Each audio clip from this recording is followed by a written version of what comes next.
we love having children in our service, and yes, sometimes they make noise, and sometimes, they'll make funny comments in the middle of the Mass, but that's okay.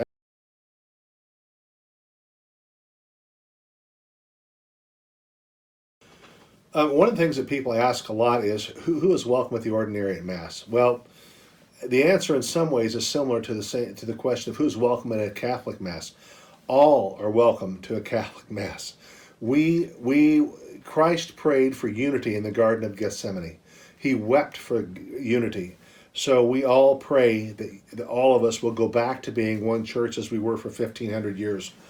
But the ordinary Masses are open to all who come. All of us are converts. I would say the vast majority of us. I was a convert.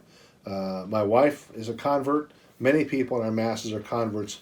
They come from, in fact, our priest is a Baptist, was a Baptist, raised a Baptist. So we have people who come from the Episcopalian faith, Methodist faith, Baptist faith. All of those are just in our little parish. So all people are welcome to come to the ordinary at Mass.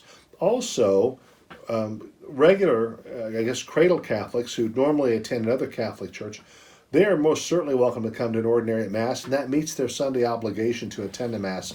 Just as if we are traveling on vacation and we need to meet our obligation for a Sunday Mass, we can go to any Catholic church as long as they're in full communion with the Holy See and meet our obligation for Sunday as well. So the other question is what's an ordinary at Mass like? Because of the diversity I spoke about in the Catholic Church, ordinary at Masses are, I would say, one of the more reverent, more formal, and more beautiful forms of the expression of the Catholic faith.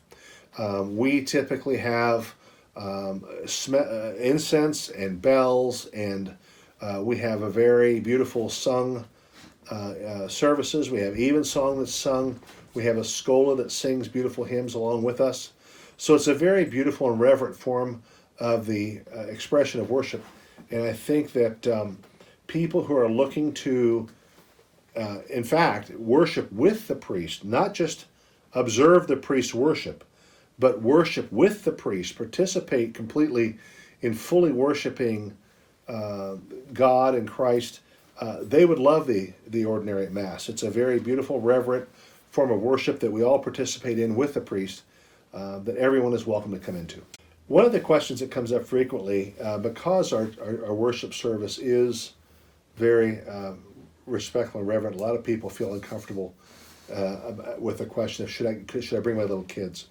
So as a grandfather of 6 granddaughters, I can tell you that one of the most beautiful things about the worship service is we want children in our worship service. We don't shuttle them off to a different place. We want them to see and witness the beauty and the reverence, and we want them to see their parents and their grandparents faithfully worshiping God. We want them to see that and grow up with that image in their minds, how important that is to their families. So we love having children in our service, and yes, sometimes they make noise, and sometimes they'll make funny comments in the middle of the Mass, but that's okay. That's what the Catholic Church is all about, young people and children and growing the faith, and we're just thrilled to death. I can't tell you how pleased we are to have young children be a part of our worship service.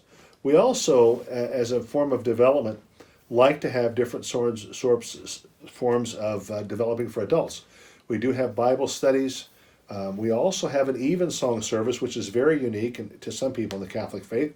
Those happen every Thursday. In our evensong service, it's a half an hour of where we sit with the Eucharist and we adore the body of Christ and quietly reflect on whatever Christ is speaking to us during that time. It's a very worshipful, very peaceful, very quiet time of reflection. And then we also, after that, have a half an hour of evensong where we say some psalms and have a prayer service that's very worshipful. And after that, we have food and we have a fellowship, sometimes a Bible study, and we enjoy just being together. It's a very fellowship-driven community, and I think the ordinary communities across the U.S. are very similar.